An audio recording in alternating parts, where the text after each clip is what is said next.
Welcome to Screen to Speed, powered by INIT Esports. In this podcast, we dive into the journeys of remarkable individuals making waves in sim racing and bridging the virtual with the real. From the thrill of digital circuits to the roar of real life racetracks, we explore the passion, dedication, and innovation that drives the world of motorsports. We'll hear from athletes, creators, and pioneers sharing their stories, insights, and the powerful ways sim racing is connecting communities and creating pathways into motorsports. So buckle up. Screen to Speed starts now.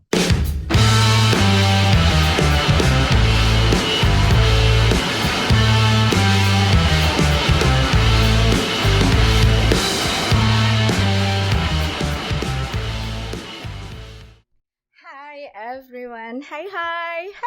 Oh my god, welcome to the 19th episode of INIT Talks. Welcome everyone. Woohoo! Welcome Piki Poki. Welcome Ash. Welcome everyone. And very nice to have you all here today. And yeah, so today we are having a super special guest. This is the first time we are having a guest from New Zealand. So oh my god, it was a real challenge to arrange this interview. So I'm happy it's finally happening. So let me introduce you guys to my friend Nicole. Hi Nicole. Hi. How you doing, Nicole? Good. It's morning here for everyone time in New Zealand. It's 7 a.m. 7 a.m. in New Zealand. So guys, please say good morning to our dear friend Nicole. It's still early in the morning for her. So wait, so today is technically Friday for you, right? Yeah, it is Friday. At least it's the weekend. It's still the weekdays for me right now. It's still the weekdays. Oh my god. Happy weekend for you, Nicole. Happy weekend. And anyway, how you doing today? And how is everything? How's life and everything? Good. Just chilling. Yeah, it's because the seasons are different in New Zealand as well. It's just come out of winter and we're coming into spring now. So my favorite time of year, cherry blossoms, and yeah, no, just chilling, getting ready for upcoming drift season. Right. Oh my god. So speaking about drifting, so guys, Nicole, she's really love drifting. So she's really into drifting. While I'm here, or most of the girls in the INIT Esports community are into racing. So it's quite interesting to talk about something different, something different, not racing. So we are talking about drifting. So first question for you, Nicole. How did you get into drifting? Like, how did you find your love from drifting, in drifting? Like, where did it start? Well, I was always into cars from when I was like a teenager. Mm-hmm. But then, I don't know, I had a Nissan Laurel. I don't know if you guys know what that is. Probably don't have them in America. But I had one of those. It was like my dream car, not into drifting at all, just I liked what they looked like. Mm-hmm. And then my partner actually got a Assetto Corsa and a sim, and I wasn't interested in it at all. Mm-hmm. But he obviously talked about drifting a lot to me and things like that because he was getting into it. Mm-hmm. And then eventually we went to a few events, and I saw this girl there that was drifting at one of the events competing, and I was like, oh, that looks awesome, I want to try. And because I already owned a Nissan Laurel, which is considered a type of drift car, I just went and did it, and yeah, now I'm into it. I don't know, it just kind of happened.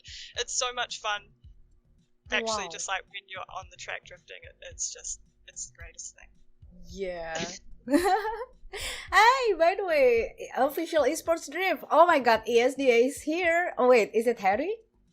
Hi, by the way, hi, welcome. Yes, we are finally having an interview with Nicole. I'm super happy, super excited to talk about drifting and such. Because again, Nicole, because speaking about my background, I cannot say that I'm into cars when I was a child. It's more like I'm playing video games, then I found my love in racing through video games, not through cars. So, yeah, okay, so mine was the opposite way, yeah. Yes, the opposite, right. And speaking about cars, when we are playing games, people will focus on racing games, like you are racing the car in the game. It's not like, because for me, I feel like drifting has a different between racing and drifting itself, because I think the point system and everything is you're running like a point system basically in drifting, right? Like how does the competition works? if you can explain. Yeah, so it's not a speed. So basically, you have a battle tree, Mm-hmm. and one person, you do 2 runs each battle. One person leads, and then they chase on the second battle.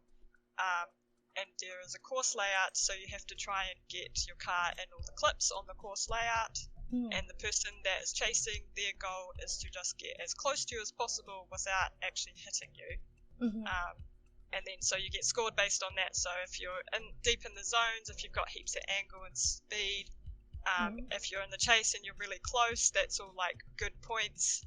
Right. And then basically you pick a winner.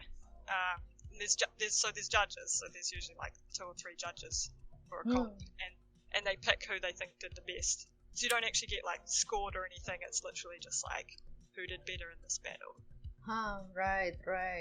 And correct me if I'm wrong, because I was like watching a Formula Drift like few weeks ago, and I tried to find out like the meaning of everything in drifting. So I gone to Reddit and try to understand everything, basically, like the point system and what's the lead, what's the chase, like what does that exactly mean.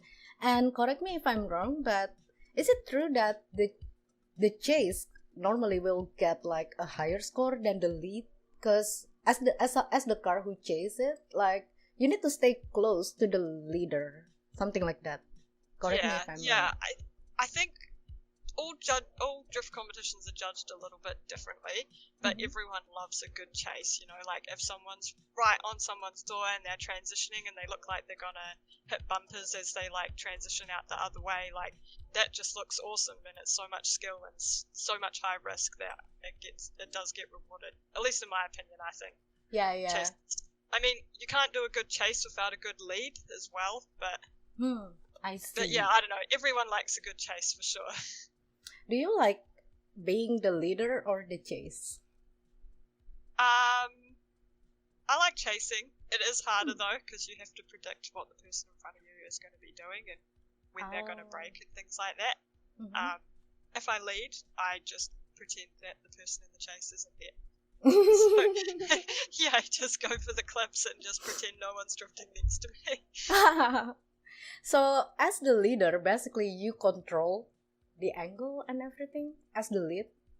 Are you saying Exactly that? right. Yeah. But Okay. you get given a line, so everyone should be trying to run like the line that you've been told by the judges and getting into the zones and things like that. So you would have, when you were watching Formula Drift, you would have noticed there was boxes like on the ground that they had to get their car into, like outside zones and things. Yeah. So you got to try do your best run. If you do a really bad run, you'll get a bad score if you're in the front. Right. That's interesting. And for me, I feel like as someone like who enjoy watching a motorsport in different forms, I feel like if I'm going to a racetrack, it will be more entertaining to see the drifting. Because when you're racing, it's just like you need to walk around the track to see the cars. You need to like that, you know. And normally, like after racing, you see the car will just go and it's gone. But drifting, I don't know. I saw the broadcast on YouTube, and it was at Long Beach. I think I really want to go to Long Beach. Like I really want to. Oh yeah. So cool. Awesome, yeah, I watched it and I was like, wow, this is so cool. I never thought that drifting can be cool. So yeah, the Formula Drift at Long Beach was the first one that I watched. The first drifting video, let's say, that I ever watched. Oh my gosh, that's crazy to me. Yeah, I know. Like, how can I be this late in this thing? That's how I see it. Like, it's still getting bigger though. You're getting into it at the right time. It's only going to grow, I think, as a sport for sure. And yeah, speaking about getting into drifting, you can practice that in the sim, definitely, right? I know that you can use the Assetto Corsa for sure. Yeah, that's actually how I learned how to drift, was on Assetto Corsa. So, before how I said, like, I wanted to have a go at drifting, and I just went into like a drift school at my local track. So I just took my Laurel there, had a go. I was actually really, really bad. So, but like, maybe it's from being a girl, but like most guys, if they have like, you know, a car like that, like a Skyline or a Sylvia, they would have done like skids on the street things like that. Whereas I went to a drift school and I had never done anything like that at all. Mm-hmm. So I was really bad. I couldn't drift at all. Mm-hmm. Just spun out. Just no good. But then No good. I came home and my partner was like, I'm putting you on the sim on Assetto Corsa, which at this point I thought Assetto Corsa was done and not cool at all. But we got the same track that we were drifting in real life, so that was really good. And I basically made the exact same mistakes I was making in real life. And then I was like, hey, maybe there's something to like this Assetto Corsa sim. So I started like playing it more, and then eventually I got my own one because I couldn't just use my partner's all the time. Mm-hmm. And I did 100 hours on Assetto Corsa, and then I went back to a drift school and I linked the track on my second run. Sorry. So I went from not being able to drift, did 100 hours on the sim, to being able to link a whole track just straight away. So the skill transfers I probably couldn't have learned very quickly in real life, especially using tires and things like that. It's really expensive to drift. The sim, you buy it, you get it set up, you're done. Yeah, exactly. Like, sim really give you like unlimited time, unlimited sit time for you to practice, to test out everything. Because once you go to the real life, there's a lot of things that you need to think about. Tires, we need money for a track day, for example. Like, it could be very expensive if you want to do it, like, I don't know, every week. So, yeah, I feel like sim is the best tool to learn. It really is. Yeah. And to prepare yourself, getting into the track day, getting into the event, right? Yeah. I mean, I've been to heaps of events now, but the first one was really nerve-wracking and scary. Oh, God, I bet. But now I'm good. Now I just go and I'm like, track's my second home, sort of. Right. And do you have like a complete setup at home for like drifting, for sim racing? Like, for the sim? Yeah. So me and my partner actually have a sim each so that we can drift together. So that takes up a lot of space in our house. But yeah, I've got a wheel, I've got a handbrake. I play in VR because it's way more immersive. I used to have triple screens, but I moved away from them. And yeah, just got a Thrustmaster wheel at the moment, but I want to get a direct drive. Eventually I'll probably get a Simagic wheel. Oh, when I nice. can afford one. Yeah, it's my next sim buy, I guess you could say. Nice. And yeah, so you used to have like a triple screen, and now you're using a VR for immersion. And you're not the first guest here who prefer racing or driving in VR than using a triple. So this is what I heard from my friend. She's the INIT Talks guest few months ago.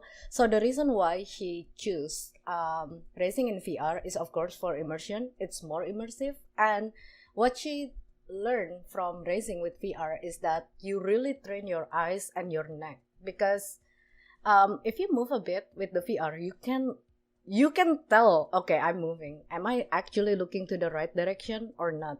Like, VR really like teach you about the neck and everything. Is it true or is it not, by the way? I think that's true. And also in drifting, you're obviously doing a lot of looking sideways, especially if you're chasing someone. You don't really want to be seeing the front of their car. You want to be looking at their door the way that you're going. But also, I don't know if you've ever heard of backies in drifting, but it's like impossible to do a backie on a screen because you have to look over your shoulder because you're going backwards. So it really helps. I don't know. It's definitely for drifting. I think you need VR and not screens. You could learn on screens, which is what I learned on. But if you want the full experience and to be able to get close to people and chase, you need a VR. I see. Right, because all this time, I'm not against VR, but I feel like, I'm still fine with the triple. But now, since I'm having like a lot of chat with the INIT Talks guests, and you girls are telling me like, yeah, VR is not that bad. Maybe at first you will get like a motion sickness because you're not used to it. But after that, like, it's fun, it's more immersive, and the fact that you can actually train your neck and your eyes, which you will need that in real life, I feel like, maybe I should start getting a VR, maybe, in the future. Yeah, it can be a pain to set up. That's probably the most annoying thing about VR. It's like a screen, you just turn it on and go. But a VR is, I don't know, it always has something wrong. You've got to connect it to your PC and it disconnects and just things like that. But other than that, it's all good. It's worth it. It's worth the problems it brings. I think for me in general, setting up your equipment for sim racing, it takes time. Like, it's not easy. You cannot. Well, if you play with console, you can just plug and play. But when it comes to PC and especially setting up the monitor and everything in Assetto Corsa, it will take like quite a while. You know what I mean? Like, okay, it will take quite a while. Yeah, I really want to just get a PC that's dedicated to my sim, so I don't ever have to change it. Yeah. Then it will be turn on and go, hopefully. My PC here, like the PC that I have for sim racing, it's basically dedicated for the sim. So I was like, you know what? I just set up everything, so you cannot touch it. Please don't. I'm gonna use this tomorrow for a league race. Please don't touch my setup. Don't change any settings. Oh, by the way, we have question from Ash, by the way. What's the biggest cardinal sin when it comes to drifting, and why is it not making enough tire smoke? Ash. Oh, man. As someone who drives a Z, I tell you, I do not make tire smoke. No, the biggest cardinal sin, and why is it not making enough tire smoke? Well, smoke is good. I don't know. In my opinion, drifting is all about the show. You go there to give people something cool to watch. Yes, and exactly. Smoke is part of that, definitely. The more smoke you make, the cooler it is. And one of my favorite things about drifting in real life is when you come to the end of a drift and your car fills up with smoke from your tires. It's just like the coolest thing ever. My Z's only 300 horsepower, so don't make too much smoke. Like, it doesn't fill the car while I'm drifting, but as soon as I come out of drift and I'm just driving along, it like fills up and it's just the first time I did it, it was like, smoke, so good. Oh my god. I never made any smoke in real life. I would love to one day. Out of time. It's cool. I How mean, much drifting is Tokyo Drift? why are you using Tokyo Drift as a reference here? Well, it's funny, in Tokyo Drift they have a 350Z. Yeah. I mean, honestly, Tokyo Drift is the movie that got me into drifting. Like, oh, that's drifting. So I should say thank you to Fast and Furious for introducing me to drifting. Really. Definitely. Oh, man. Do you think that the movie is actually like close to reality? Is that how people drift in Tokyo Drift? I don't know if you must watch the movie, right? I don't think there are too many people drifting in car parks, to be honest. But I think if you asked any drifter if they wanted to drift in a car park to recreate like the scenes from Tokyo Drift, we'd all say yes. Oh 100%. God!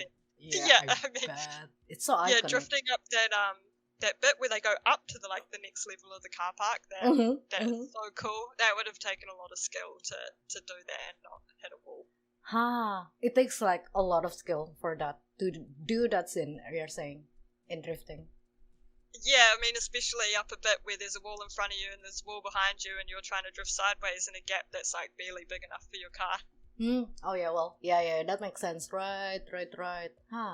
It's interesting. Now I feel like I wanna do drifting in Assetto Corsa. Try to recreate every Fast and Furious movie scene. Like, it's doable, right? We can find like a lot of tracks. Oh my god, someone needs to make a map for Assetto Corsa. Oh yeah, Tokyo please. Drift map. The Tokyo Drift map. Someone out there, if you're watching this, do it. Yeah, if anyone here watching or anyone who watched the clip out of this interview and you guys have what it takes to make a racetrack in Assetto Corsa, please make a Tokyo Drift track for us. It is a map on Assetto? Hey, by the way, hi, Kawaii Cooper. Someone's already done it. Oh, really? Oh my god. I'm so Goals. obsessed with Fast Furious. Oh my god. I need to get into AC. I need to get into Assetto Corsa. Yes. I got it. Do it. I got the content manager, but I think the main problem for me is setting up the triple. I don't know. Just quite complicated. That's quite a pain for me to set up the FOV and everything right in Assetto Corsa. Like, it takes time. I need a guide. Yeah. Yeah, I mean, most people will tell you that the Seto courser is really hard to set up, and once you've set it up, you don't touch it. You just you just leave it. You leave their settings. You don't change them. If you change something, you might break it. Oh, okay. So yeah, as you said before, setting it up might be a pain, but once it's done, it's done. You're saying. It's yeah. I see. Yeah, I'm gonna actually need to spend time to set it up because sometimes my main sim is iRacing because I'm racing. In iRacing, like you set up the monitor and it doesn't look as difficult as setting it up on Assetto Corsa. So yeah, I feel like I need to spend time for it. Yeah, and Assetto has real head motion if you're on a screen, so it'll like turn a little bit based on like what way you're looking or what way your car's going, so that you can kind of see when you're in the chase position, like where the car next to you is. So then trying to set that up as well is like a whole nother thing. Right. And I think the parking garage from the earlier scene of the movie is in the game. What? Oh my god, guys, all of us, like you, me, okay, Nicole, me, Harry. Oh, I know another drifter, Aerotech. He's so good at drifting. So we should invite everyone to recreate the Fast and Furious scene, and we're gonna make a trailer out of it. Gonna be 10 out of 10. So cool. Deal. Harry, you're in. Everybody's in. Kawai Cooper, you're in also. Everybody. Oh, by the way, down to the next question, by the way, Nicole. And how is the car community, speaking about that, in New Zealand? In your country? The car community in New Zealand? We're all into Nissans here. That's probably the main thing. So New Zealand has lots of Japanese imports, especially from the 80s and 90s. There's kind of a running joke that we have more Skylines here than Japan. Oh, yeah. Yeah, wow. so there's a big modified car scene here, and obviously New Zealand is quite small. There's only like 5 million people, so it's quite a small community. Basically, if you go to like an event down in the South Island, which is where I live, you basically have seen all the people there before, had different events and things like that. Everyone kind of knows each other, helps each other out and stuff, especially with drifting. You know, everyone's always breaking cars and stuff, so to lend a hand and help each other out. Yeah, it's good. Right. Oh, I just remember because I originally from Indonesia, and Indonesia is close enough to Australia, New Zealand, right? It's not that far. Yeah. And I remember, like, in Indonesia, I believe we had, like, a drifting competition. I think, why don't you join, Nicole? It's close enough. Why don't you join? There's seriously D1. I think the name is D1 GP. Like D. Someone took my car there. Yeah, please. Or maybe like you can rent a car there. Cause I know my friend. I don't know if you know Sarah Choi. She's a drifter she's Korean and lives in America. Do you know her? Are you familiar with her name? No, I haven't heard of her. Ah, right. They usually try to pay attention to female drifters, but there's actually quite a lot of us. Yeah, I bet. Yeah, so yeah, the point is I have a friend, Sarah Choi. She is a Korean living in LA, and now she's competing in Indonesia for D1 GP. And I believe her car is basically like in Indonesia in the garage. So she doesn't need to like like send the car back and forth. So she has like no, you couldn't do that. One car ready. Yeah. You cannot do that, and you don't want to do that unless you have like unlimited money. Then you can do that. Yeah, if you had unlimited money, I'd be scared to put my car in a boat as well. But seriously, Nicole, I don't know a lot about the event, but I would love to see you competing in that event because it's a pretty competitive, and they have like a dedicated series for female drifter. And oh my god, I think you're going to nail it. Was Colette Davis in that a few weeks ago? Is that the same comp? They had like an all-girls drift comp. I think it was in Thailand, but I'm not 100% sure. They might have it in Thailand, but might be in Indonesia also. I know there's like an event happening like few weeks ago. I should check. That's cool. I'd love to join a all-girls drift comp for sure. Yeah. I mean, if you have what it takes, it's worth to try, right? Like, yeah. But I don't know I don't know the requirements to entry and whatsoever. But yeah, if you can join. Oh, it was Indonesia. See, Kawai Cooper. Yeah, the D1GP. Yeah, the one. Yeah, D1GP. I would love to see Nicole competing in that one. Do you guys want to see Nicole competing in Indonesia for the drifting competition? It's gonna be cool. Someone sponsor me. Someone please sponsor Nicole. Please, please, please, everyone here, if you see this live stream and if you see the clip in the future and you are interested to see Nicole making a smoke in Indonesia, then you can contact Nicole. So by the way, what's your Instagram? What's your social media if people wants to follow you?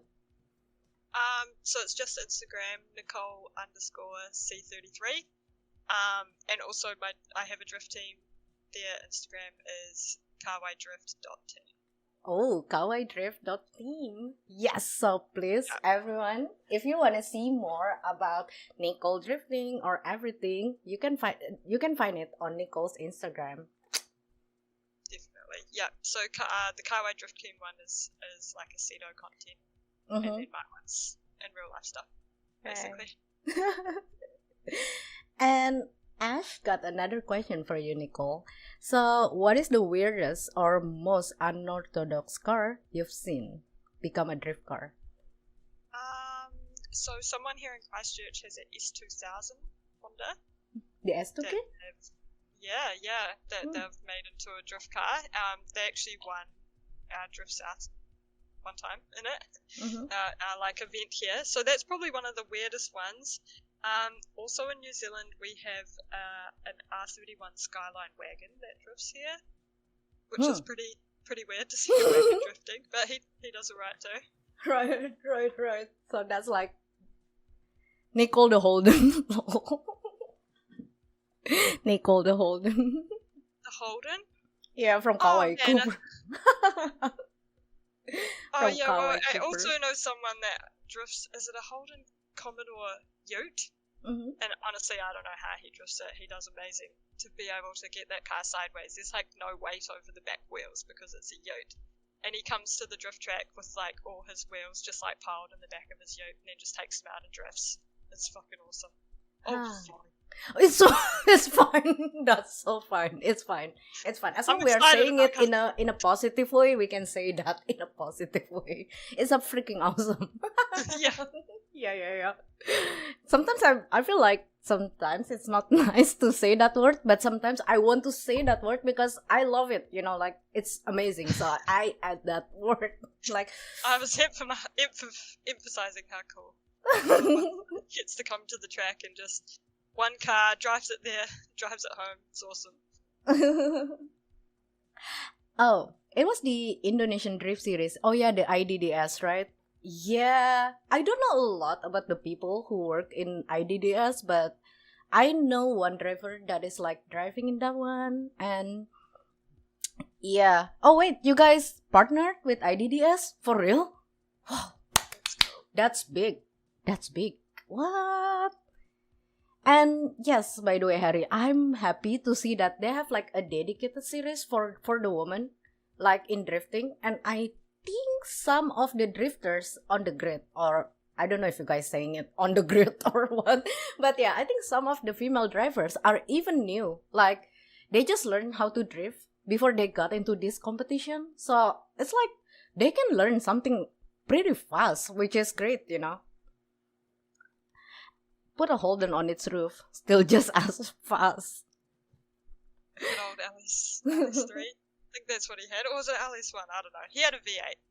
So V8. Best engine for drifting, I think, the V8. Then, because Ash was asking about the most unorthodox car that you've seen become a drift car and something like that, I'm assuming that not every car can be a drift car. Is it true? Definitely not. Definitely not. You've got to have a rear-wheel drive car. I guess that's pretty obvious, though. But I don't know. Some cars seem to have weird suspension, and they just don't like drifting. I think people might disagree with me on this, but I fully think that Mazda RX-8s can't drift. I've seen a few people with them trying to drift them, and they never seem to drift that well. But yeah, I don't know. I would, if you're gonna get into drifting, just get a car that everyone else has. Get a Sylvia, get a JZX Chaser, or get a 350Z, and just copy how other people have set up their car, and it'll be easy, and you'll have a good time. I am 2 years old about this. I thought if you modify your car, eventually you can drift your car. Like, okay, that was a dumb mindset. But I'm 2 years old about that. So you probably can, but it's easier to take a platform that people have already made drifting parts for. Like you buy modified knuckles, modified arms, and steering and things like that. Right, it's easier just to be able to buy a kit off the shelf than try and have something made. Try to make something different. Not knowing if the geometry is going to work for what you want it to do and things like that. Yeah, right. So does it mean that you can take almost every car for a race, but you cannot take every car for drifting? Yeah. You can drive every car fast, but you cannot drift every car. I don't think so.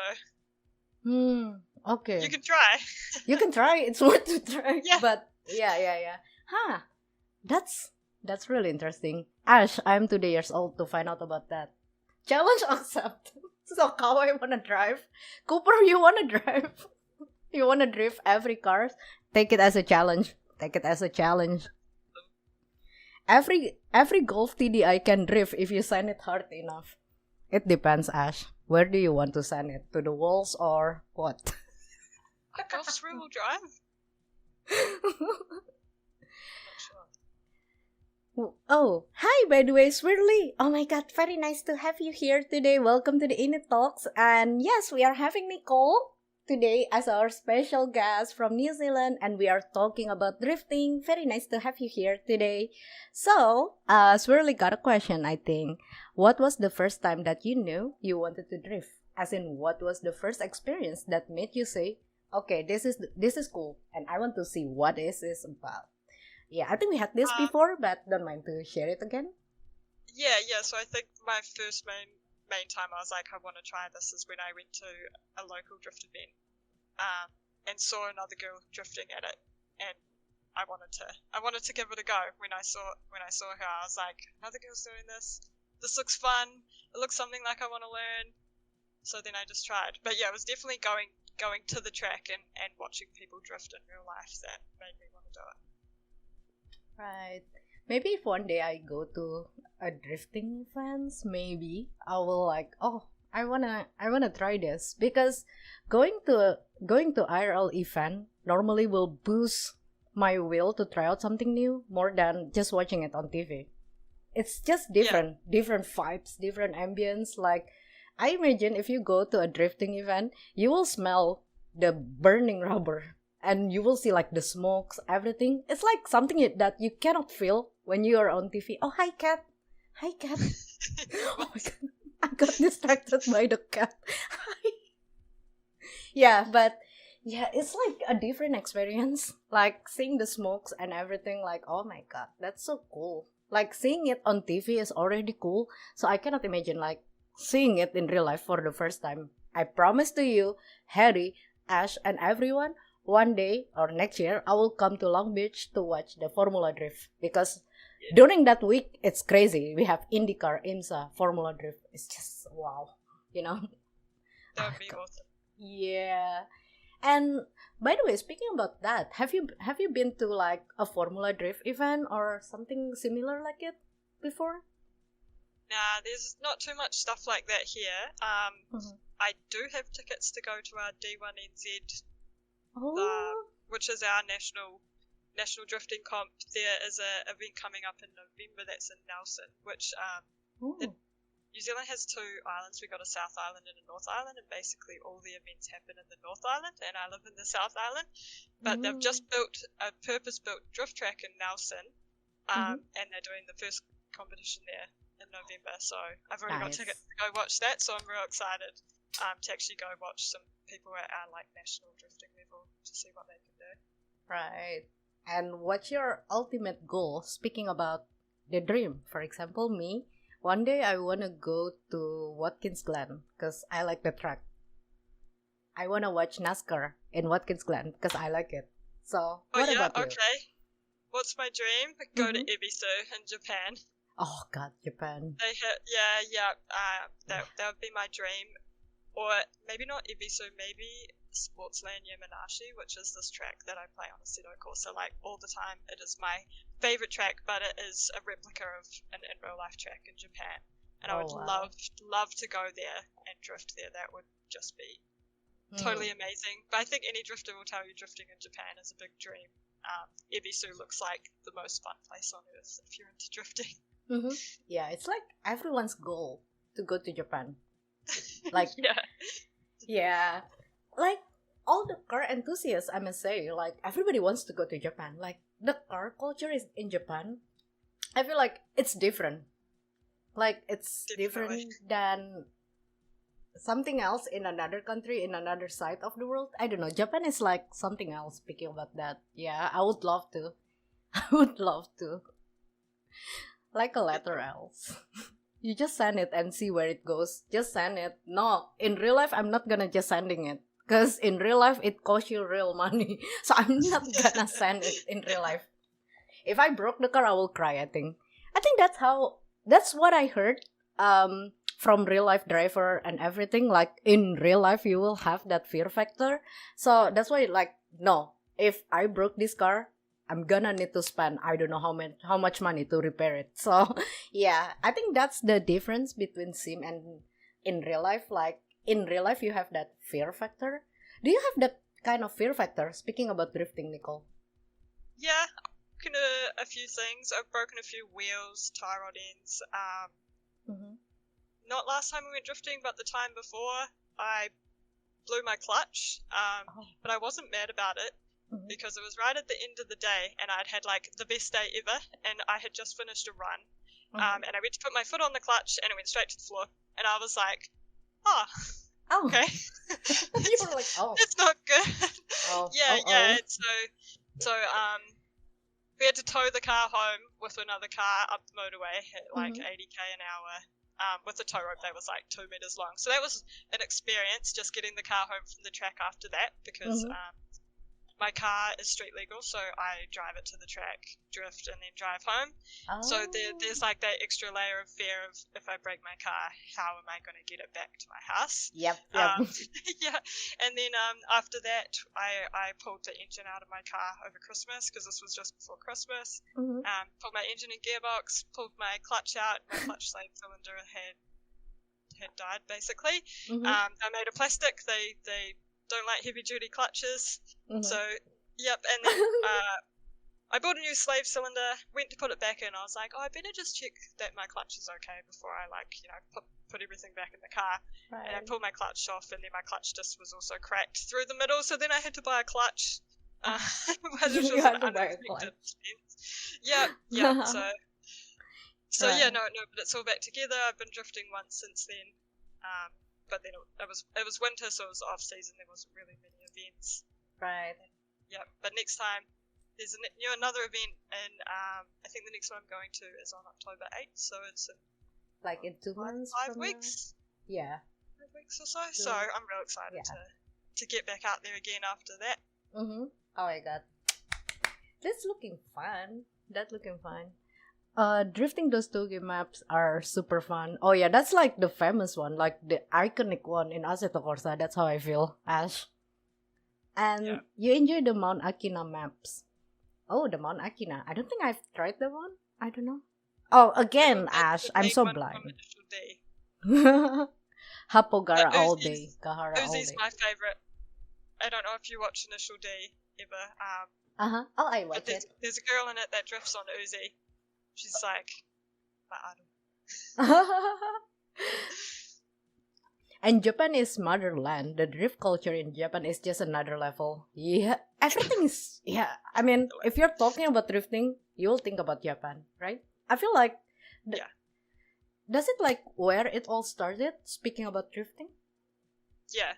So the Drift King. Oh, the DK from. Yeah, he's from Japan. He basically invented drifting. So yeah, no, it started there. everything started there. And Mm-hmm. Japanese people drift different. Drift different. Yeah, like when you watch different series, so I watch Formula Drift Japan, I watch Formula Drift USA, and I also watch Drift Masters, which is in Europe. Mhm. They all drift completely different. They all get judged differently.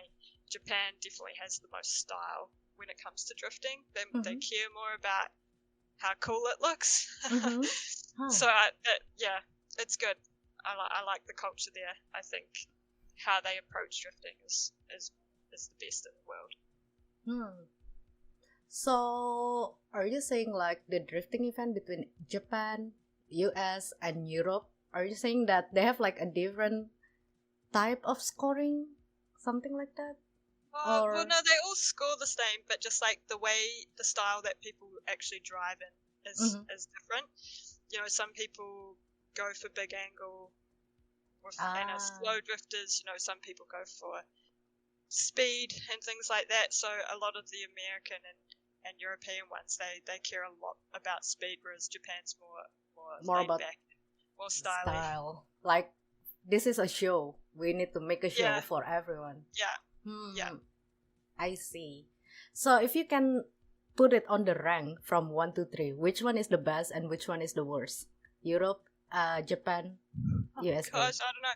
They're all so different, but I like them for different reasons. I would still say Japan's number one. Japan number 1. Yeah.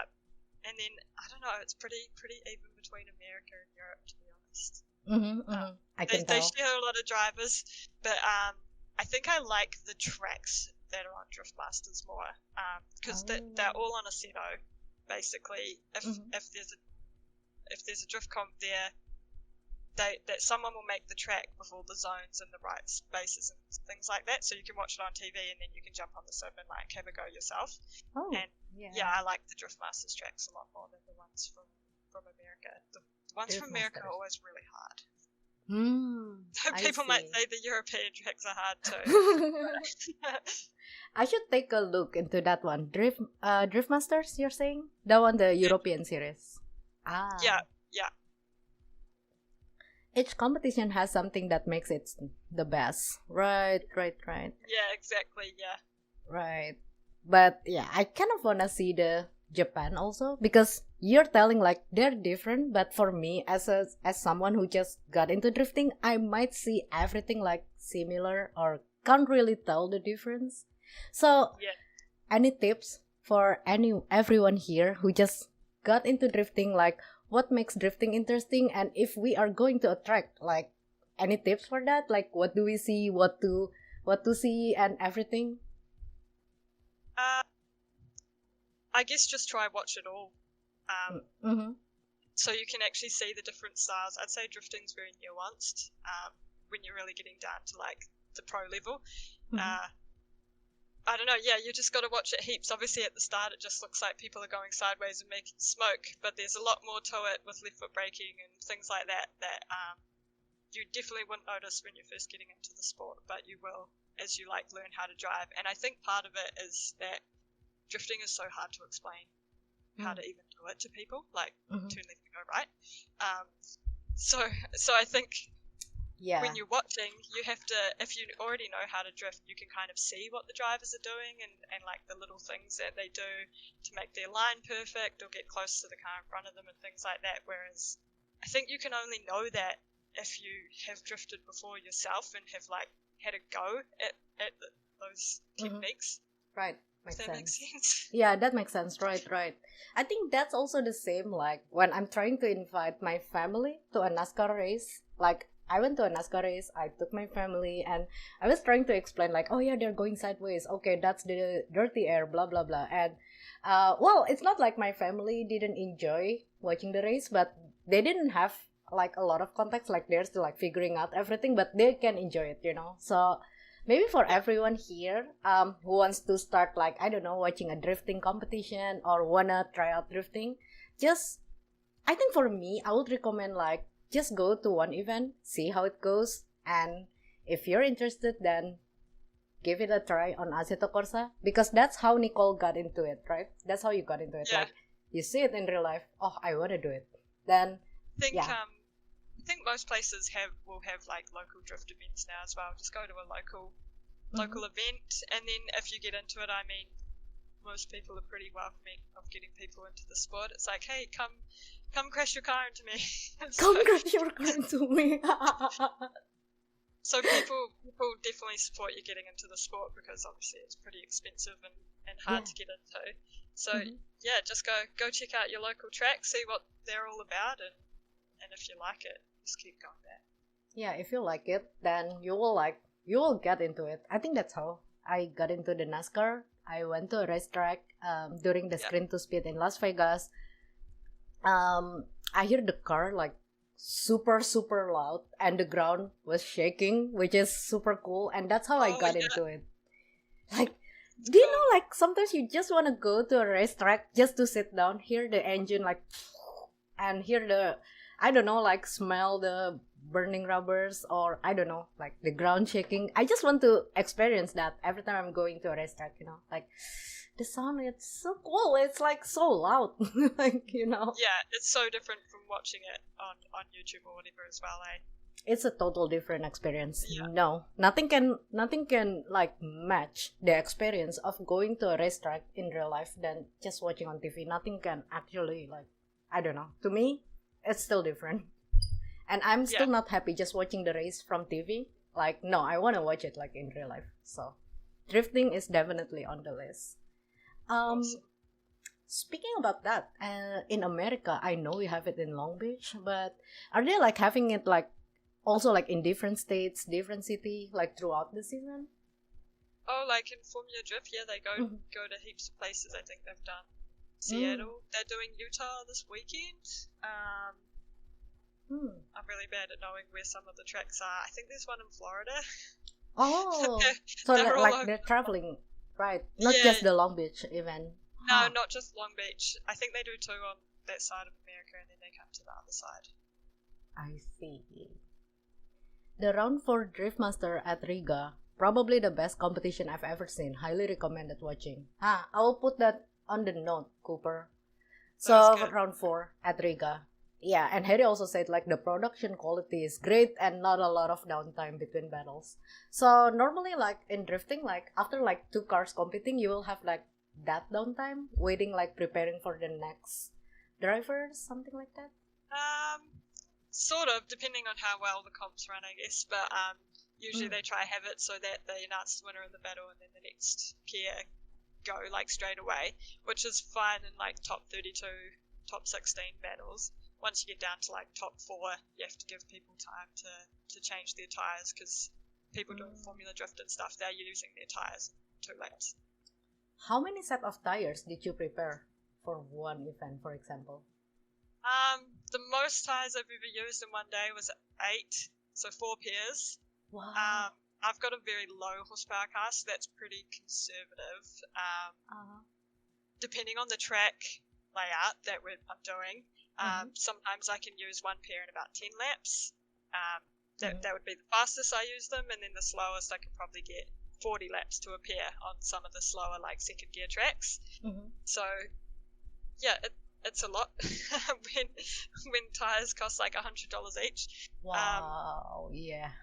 I do know some people, you know, that were using tires in like 4 laps, and that's why I built a car that wasn't super powerful, because you have to balance power and making it easy with spending all your money on tires, because it's not very fun if you're just throwing away money, I guess. You just throw your money to the air, basically, right? Yeah, you know, when it costs like $2,000 to do like 1 drift day. Yeah. It's a lot. You have to be dedicated to Could actually be like want to do that. 1,000 for one event. Right.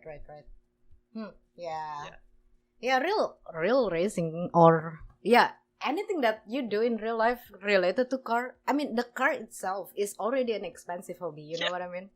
Even the car already expensive. So can you imagine like getting into that? You have to be like very dedicated, I think, if you want to get into racing, if you want to get into this hobby, I must say. You really need to be like fully dedicated on it, because there will be like one time where you need to grab some cash to fund your hobby, and you have to do it if you want to do it, like, yeah, it could be like really expensive. That's why sim drifting is so good, because there's no tire costs. Yeah. Yeah. The footwork for drifting is very entertaining. I know I want to be able to like master the footwork. I'm still sucks at it. Like, yeah, I still need a lot of practice. If I can master that, oh my god, that will be like super rewarding. Like very, very rewarding, I bet. The one thing about drifting, just the older GDM auction video, all pro events, and just see how much everyone is having. Yeah. It's just crazy. Like, drifting is fun. Drifting? Yeah. Because I feel like when I'm racing, I want to be the fastest. I want to be win. If I'm not fast, I'm not winning. But to me, I feel like drifting is more like art. You are making art. Like an artwork. Like you make like a good show for everyone. And yeah, if you're like the chase and you try to like close to the leader, I saw that. It was like really cool. Like, what? How can you like stay that close? And you can tell when someone kind of failed to follow the leader, like you can see, you know what I mean? Like, not failed, but they're not in the same line. Yeah. Yeah.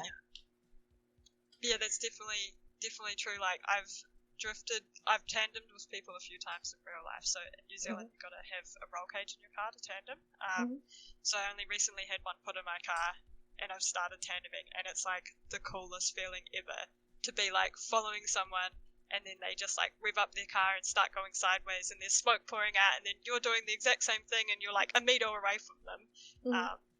That was like the coolest thing ever, and that definitely motivates me to keep like spending money on my car and going back to get that feeling back again, because it's just like the coolest thing. Yeah. El's about to move to Utah for character development. Yeah, one more character development and I'm done, Ash. I'm done. This is INIT Sports account, Ash. Don't trigger me, Ash. This is not my account, by the way. Don't trigger me, Ash. Speaking about character development. Oh, what do I want to ask? Oh, I have a question. Speaking about here in racing, we have like the free practice, we have quali, and then we have the race, right? Yep.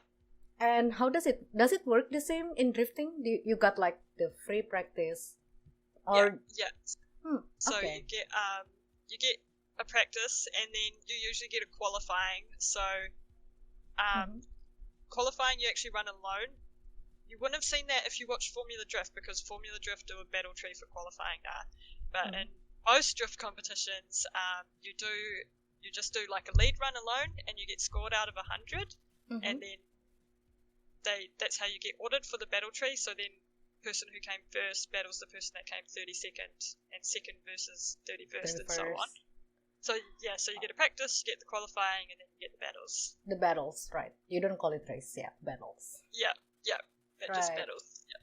So that's how they like decide, like not like decide the grid, but the first to 32, and then the second to 31st, and so on and so on and so on. Yeah, and then it usually whittles down to like the best drivers. The people that were doing the best lead runs in qualifying are usually the people that end up at the top of the battle tree, battling it out for like first, second, third, and fourth. I see. And speaking about drifter, do you have any like favorite drifter or someone you look up to? Like, I wanna be like this goat. Yeah, I got the goat. a couple of drifters. First of all, Colette Davis. She's a female drifter that does YouTube. She's like my idol. She's so awesomely cool. I love how she goes everywhere and drifts. But more close to home, there's an Australian guy called Luke Fink. He also has a YouTube channel. He drifts the 350Z, and he's kind of the reason that I bought a 350Z, was because he was like, these cars are awesome. And he is one of like the best drivers I've ever seen. And also some other favorite drivers is James Dean. He is probably the best drifter in the world. And I also really like from Formula Drift, Odie Butchies. I think he's really good at drifting too.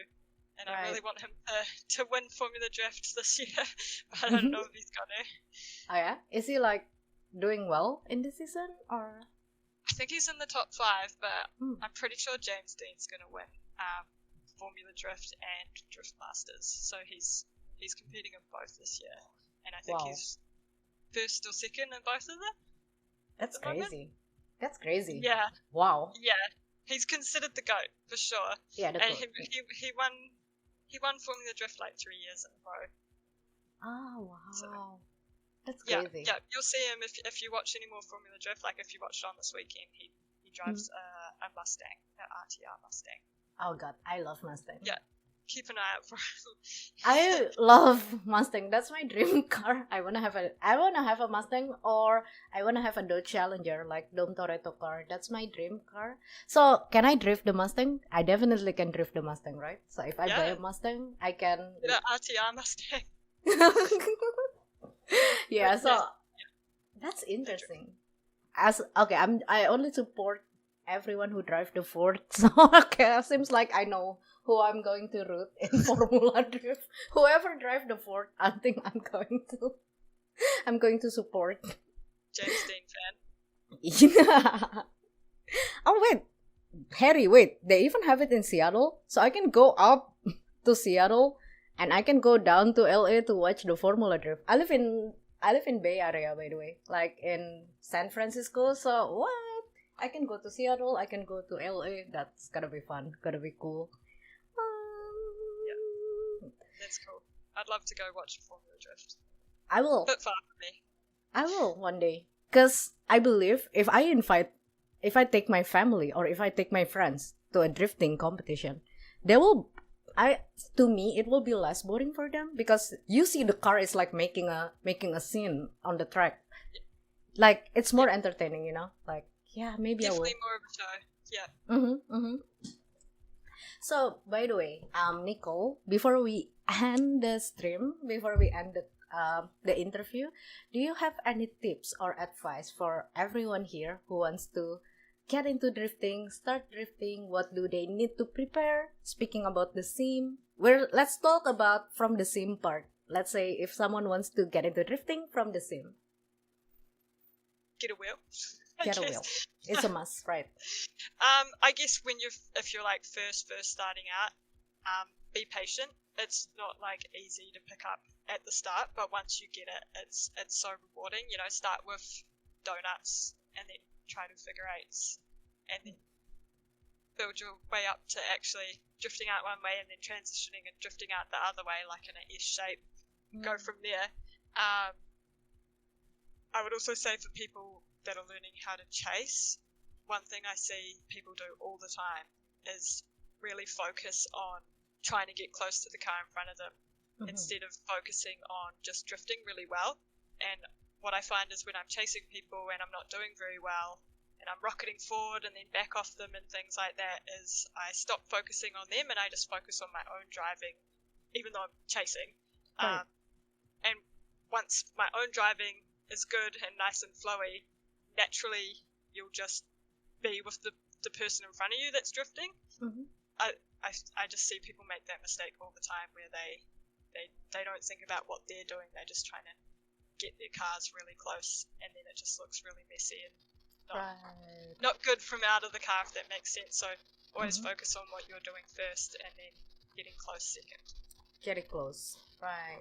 And for the beginner, start from learning how to make a donut. That's Yeah, like the first donuts. lesson. Donut. Yeah, donuts, because then you can kind of feel where the oversteer like starts. Because when you drift in real life, you get all the G forces, right? So if you're doing a donut, you can like feel that it's going like round and round. But Yeah.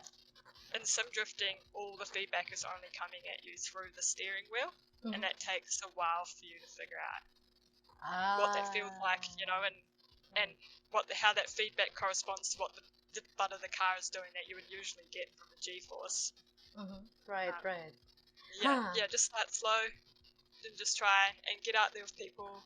Try, if you can, also try find someone who will just like do a lead line for you. So even if you're not getting close, you can follow someone and see where they enter and try like copy them and things like that.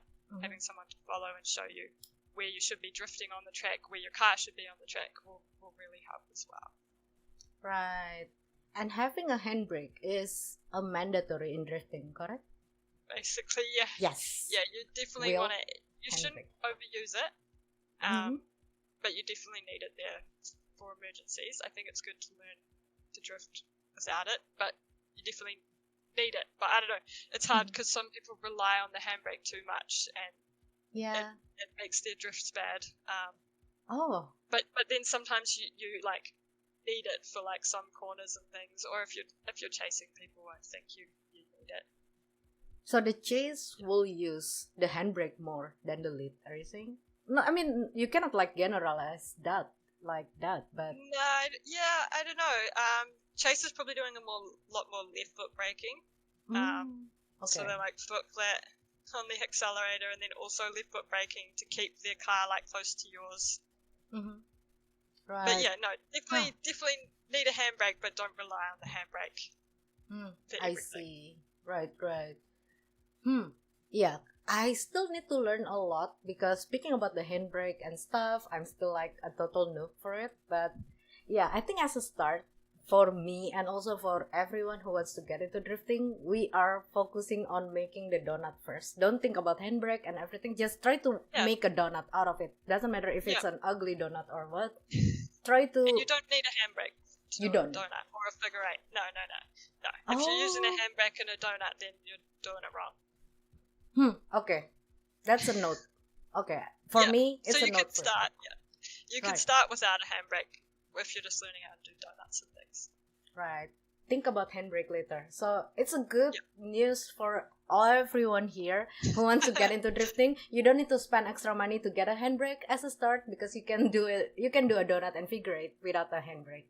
And after that, then if you want, then you can get a handbrake. Because getting some sim racing equipment can be pricey sometimes. Like, most of the time, I'm just waiting for the Black Friday sale. Like, oh, Black Friday, I'm getting that. But if it's still on the normal price, I'll be like, oh, I'll wait until the sale. Yeah, definitely. My first handbrake was actually like a PlayStation 3 controller. It was plugged into my PC, and then it was like, the little toggles that you use. We had some like rubber bands and springs set up to like a handle that I could pull, and when I pulled the handle, it moved the little toggle on the PlayStation controller. Yeah. So it was really.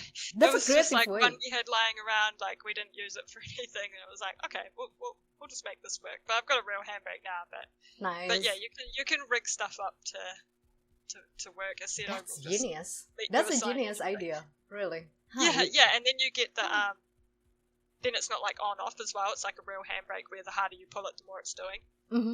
Right. Yeah. Wow. Yes, So by good. the way. And Harry and Nicole, I will try, like, probably like next week, because technically speaking about racing in iRacing, next week we are going into the week 13, so there's nothing I can do on the platform, so I feel like I can like spend some time to try out different sim and see how it goes. I like to make donuts in iRacing. Whenever I'm not winning a race, I will make a donut. So I'm so ready to make a donut in Assetto Corsa. Right, Ash? Ash is my friend, by the way. Oh my god, Ash, thank you so much for hanging here and having a chat with Nicole. I really hope our conversation today can bring something fresh for you, everyone here, because normally we are talking about racing, we are talking about, racing, Formula, open wheel, NASCAR. And this is the first time we are having a conversation about drifting. I would love to have more conversation about drifting. So, if you know anyone who can be our next guest, I'm thinking about maybe one day on INIT Talks, we can have like a drifting session. Like, I don't know, like maybe like we can have like, I can show like the gameplay and Nicole or anyone can like show like, oh, this is how you do it, something like that. It will be like an interesting like, For sure. How easy would it be to teach Elz to spin sideways? I mean drifting. It's gonna take like, I don't know, just 30 seconds. Gotta It's spend not a couple hard. of weeks. It's not hard, Ash. It's not hard for me to make a donut. I can make donut, cupcakes, cheesecake, and everything. Oh, good.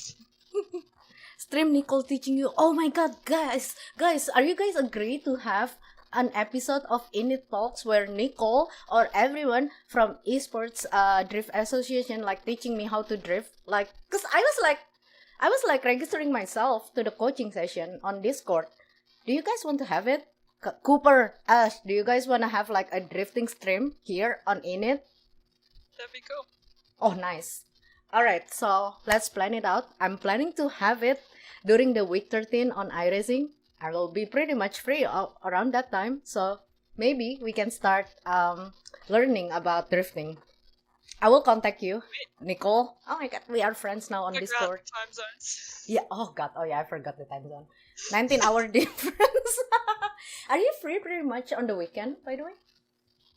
Yeah, mostly. Yeah. Mostly on the I've been weekend. working on my car. Yeah, I'm painting the roll cage in my car this weekend. Though.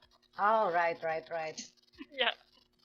Yes, by the way. And yes, everyone, we are going to end the conversation for now, but it was such a great conversation. It was such a refreshing, I must say. Like, every day we are talking about racing, and now I feel like I'm getting like a new information and stuff about cars in general. So I'm looking forward to have like a coaching session. So I have a handbrake. Okay, I just need to put it out on my sim. Whatever ready. Okay. And yes, Nicole, once again, thank you so much for having a chat with me today, and also talking with Ash and everyone here in the chat. Thank you so much. Thank you. I'm happy finally. No problem. Thank you for having me. Of course, I'm super happy to have you, and we'll be in touch, okay? Me and Esports Drift Association and everyone will be in touch, and we'll see if we can make something fun, and maybe I can find my love in drifting. So I will see you guys next week on the 20th episode of INIT Talks with a new guest. Of course, it's gonna be fun. It's gonna be a good talk. So I will see you next week, okay? Next Thursday. And again, bye, Nicole. Thank you so much. Have a great rest of the day for you and also for everyone. And bye-bye, everyone. Bye-bye, bye-bye.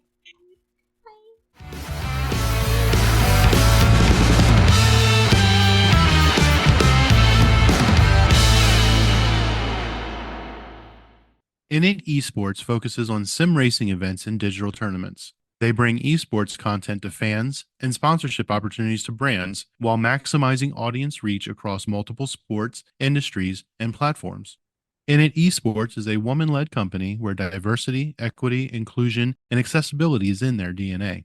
And their platform aims to combat bullying and cheating to help make the esports world as safe and fair as possible. To learn more, be sure to log on to www.initesports.gg or follow them on social media at INIT Esports. Join their Discord, check out their YouTube channel, or follow their live content via Twitch.